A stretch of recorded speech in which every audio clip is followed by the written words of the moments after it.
თუ ევროკავშირს შეუძლია შეზღუდვები დაუწესოს მინსკს რუსული აგრესიის ხელშეწყობისთვის, მაშინ იგივე სტანდარტები უნდა გავრცელდეს ქართული ოცნების რეჟიმის ხელშემწყობებზეც. ამ წერილით ევროპარლამენტარები ურსულა ფონ დერ ლაიენს მიმართავენ. ევროპის სახალხო პარტიის წევრები მოითხოვენ, რომ ქართულ ოცნებას ისეთივე სანქციები დაუწესდეს, როგორცაც ევროკავშირი ლუკაშენკოს რეჟიმს უწესებს. მიზეზი ეჭვებია, რომელიც რუსეთთან სავარაუდო თანამშრომლობის გამოარსებობს. ევროპარლამენტარები წერილში წერენ, რომ საქართველო რუსეთისთვის მაშველ რგოლად არის გადაქცეული სანქციებისგან თავის არიდებაში.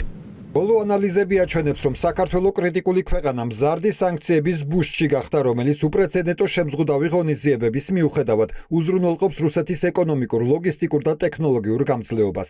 რეექსპორტის არხები იმდენად გაიზარდა, რომ საქართველომ 2024 წელს 2,4 მილიარდ დოლარზე მეტი ღირებულების სატრანსპორტო საშუალებები გაიტანა. აქედან 500 მილიონ დოლარზე მეტი მხოლოდ 2025 წლის პირველ კვარტალში, ყაზახეთსა და ყირგიზეთში.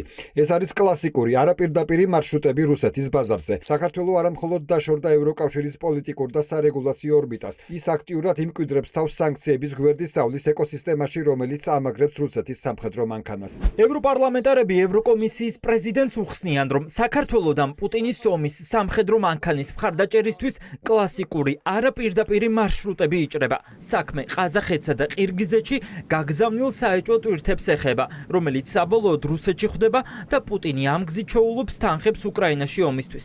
ირკვევა, რომ მხოლოდ 2025 წელს ყაზახეთში და ყირგიზეთში გაგზავნილია 500 მილიონის ტვირთი. ევროპარლამენტარებს განგაში სიგნალი აქვთ ჩართული და ამბობენ, რომ საქართველოს რუსიფიკაცია დაჩქარებული ტემპებით მიდის. 2022 წლიდან 2025 წლამდე ვხედავთ უამრავ ფაქტს, რომლებიც აჩვენებს, როგორ იღებს მაინც რუსეთი იმას, რაც სჭირდება. ყაზახეთი ხშირად გამოიყენება შუამავალ ქვეყნად ორმაგი დანიშნულების ტექნოლოგიების, მიკროჩიპებისა და სხვა ტექნიკური აღჭურვილობების ექსპორტისთვის, რომლებიც საბოლოოდ რუსეთში ხვდება და ეს მასალები სამხედრო მიზნებისთვის გამოიყენება. ამავდროულად საქართველოში ძალიან სწრაფად იზრდება რუსული ორგანიზაციების რეგისტრაციების რაოდენობა და მთავრობა რუსული სტილის მეტკანონს იღებს. ევროპარლამენტში ჩვენ არაერთხელ ვთქვით, რომ საქართველოში რუსიფიკაცია ახლა უფრო სწრაფად მიდის, ვიდრე თავის დროზე თავად რუსეთში. ეს არ არის საიდუმლო. ჩვენი წერილიც არ არის საიდუმლო. ჩვენ ღიად და გამჭვირვალედ ვსაუბრობთ ამ პრობლემაზე. საქმე მხოლოდ ქართული ოცნების საშინაო პოლიტიკას არ ეხება. ევროპელი დეპუტატები ურსულა ფონ დერ ლაიენს უხსნიან, რომ ივანიშვილის გუნდის სახიფათო თამაშები გავლენას ახდენს ევროპის უსაფრთხოებაზეც. თუ ერთს დანაშაული ეპატიება, ამით სანქციების მთლიანობა დაირღვევა. წერია მიმართვაში. ქალბატონო პრეზიდენტო, ჩვენ არ უნდა დაუშვათ, რომ კანდიდატმა ქვეყანამ შეარყიოს ევროკავშირის საგარეო და უსაფრთხოების პოლიტიკის საფუძვლები. კომისიამ გამოიყენოს ყველა ხელმისაწვდომი ინსტრუმენტი, განსაკუთრებით ის, რაც ერთსულოვნებას არ მოითხოვს, როგორიცაა შეზღუდვითი ზომები ვიზის შეჩერების მექანიზმის ფარგლებში და მკაფიოდ აჩვენოს, რომ ევროპისკენ მიმავალი გზა შეუთავსებელია რუსეთის საომარი ძალის მხარდაჭერასთან.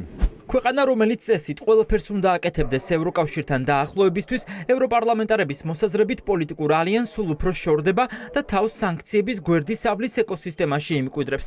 ყველაფერი ქართული ოცნების პოლიტიკის გამო ხდება. ამიტომ ევროპარლამენტარები მოითხოვენ, რომ ივანიშვილის პარტიას ან სანქციები დაუწესონ, ან ევროკავშირმა დაუყოვნებლივ ამოქმედოს სავიზო შეზღუდვები ჩინოვნიკებისთვის.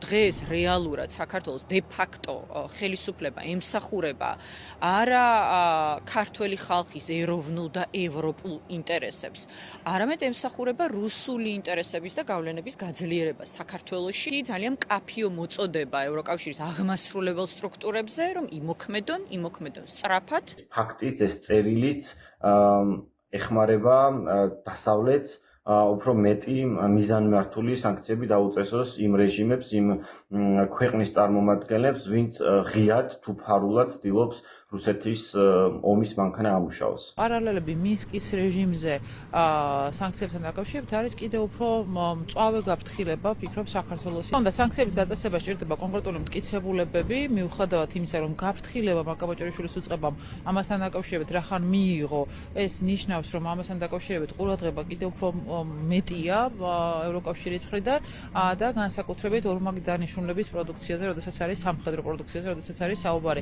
ურსულა ფონ დერ ლაიენისთვის გაგზავნილმა ამ წერილმა ოცნებაში ყველა წყობიდან გამოიყვანა. ოლიგარქის პარტიამ თავდასხმების ახალი კამპანია დილიდან დაიწყო. ზოგი იმდენად შორს ავიდა, რომ ევროპელ პოლიტიკოსებს კომუნისტები ეძახა. რაისა კომუნისტკას პარტია, ესე იგი მორიგი დავალება მიიღეს ეთყობა და თურმე ჩვენ გვდებენ ბრალს ორმაგ სტანდარტში. ჩვენ საქციები არ გვაქვს ერთი რუსეთთან დაწესებული ეს ერთი. და ამიტომ ვაჭრობა თუ არის ეს არის ღია და გახსნა.